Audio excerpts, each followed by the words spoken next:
Well, that was some bunch of monsters. Monsters equals cool. Yeah.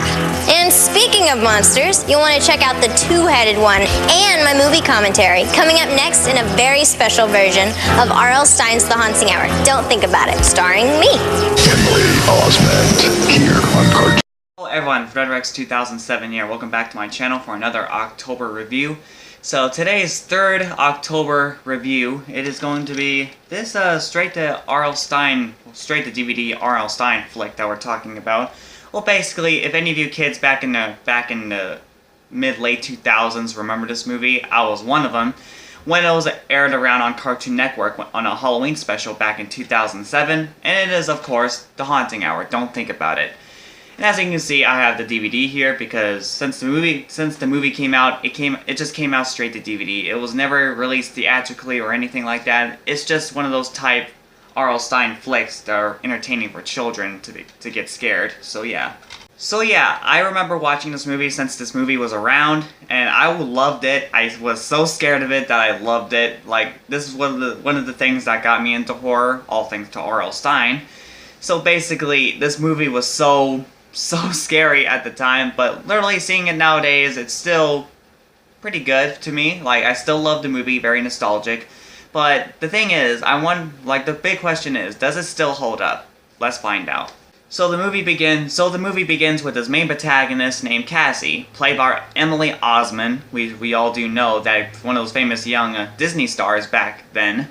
Literally, we all know those popular young Disney stars back in our early mid-late 2000s, do we? Like Hannah Montana and all that stuff. Like, Disney was always the best back in those days. So yeah, she plays as this 13-year-old goth girl named Cassie. And literally, she moves into this new little town that she's in. Like, she was new, she moved into the block. And there's even a strange man literally staring at her through the front windows in her bedroom one night, until then the next day she gets to the new school that she's in, to her first day of high school, and literally everyone in school knows that she's the new kid, the weird kid around the block, and she literally gets bullied very quickly by the popular girls, which one of them is named Sabrina.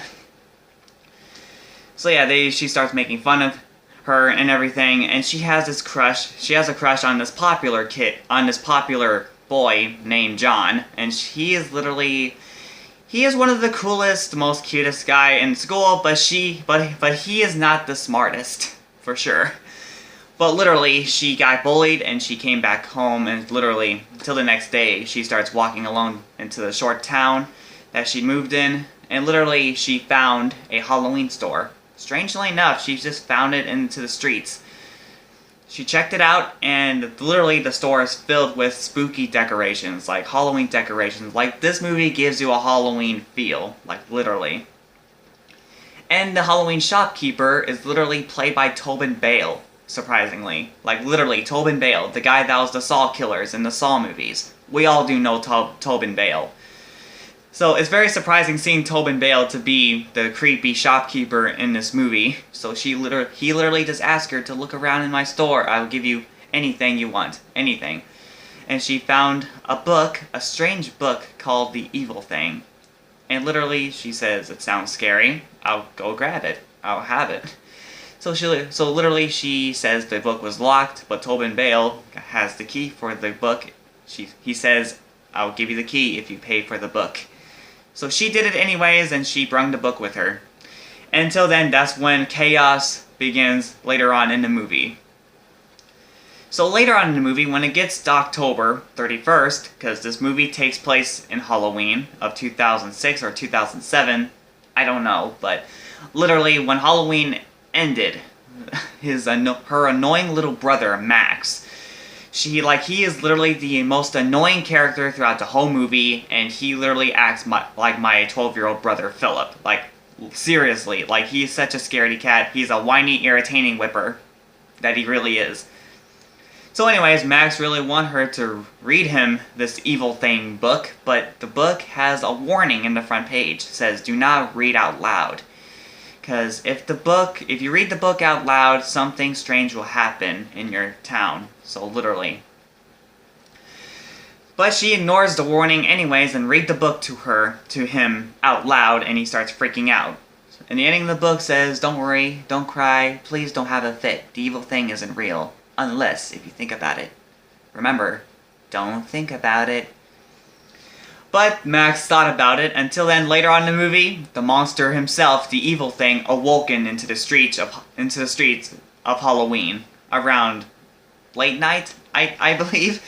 But literally, the evil thing, the monster. I'm gonna tell you something about the monster itself. The evil thing, this thing scared the living hell out of me as a child. I was 5 years old at the time, and this monster scared me. I loved it. Literally.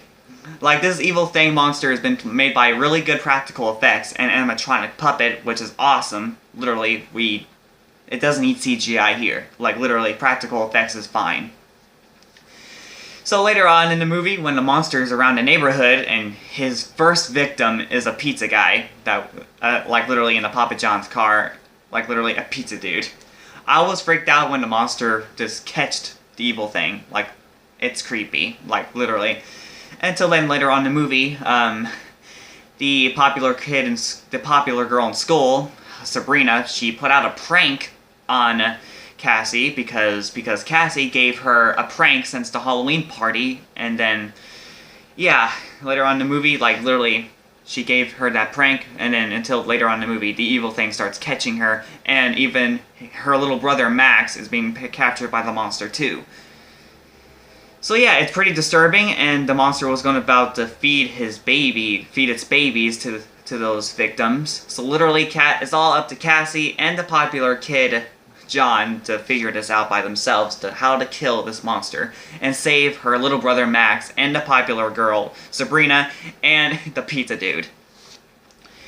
So yeah, that's what basically the plot is throughout the whole movie. But it's not very gory or anything. It's actually scary, disturbing. Well, it can't be that disturbing. It cannot be a horror movie that takes way too far, because this is an R.L.Stine film that's entertaining for kids. Like, literally for kids that are into horror, wanted to be in horror, like me, like back then.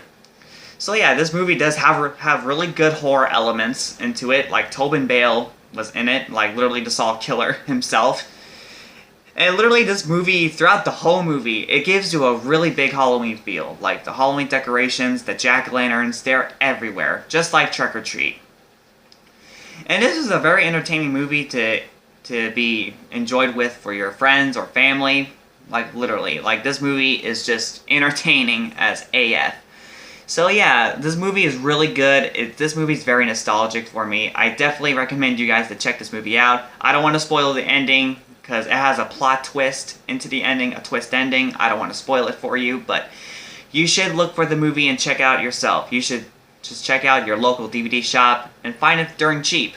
So it would be worth a price. So you should definitely check it out, watch it this October, or anywhere. So you should just go watch it. So I give R.L.Stine's The Haunting Hour, Don't Think About It, a solid 10 out of 10.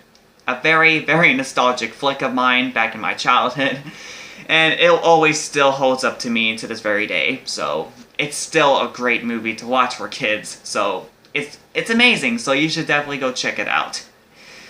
So anyways, with that out of the way, I'll see you guys in the 4th October review of Michael Dougherty's Trick or Treat 2007. So stay tuned for that review for more content coming out soon this October. Make sure to like, comment, and be sure to subscribe for more. So have a safe October, everyone, and have a good one. Take care. Here on Cartoon Network. We had to keep a crouched position for such a long time at the fireplace. I thought my ankles were going to break. It makes them hurt to watch the scene today, but I really like the pajamas I'm wearing. What a night. Well, I hope you enjoyed the movie. Have a safe and happy Halloween.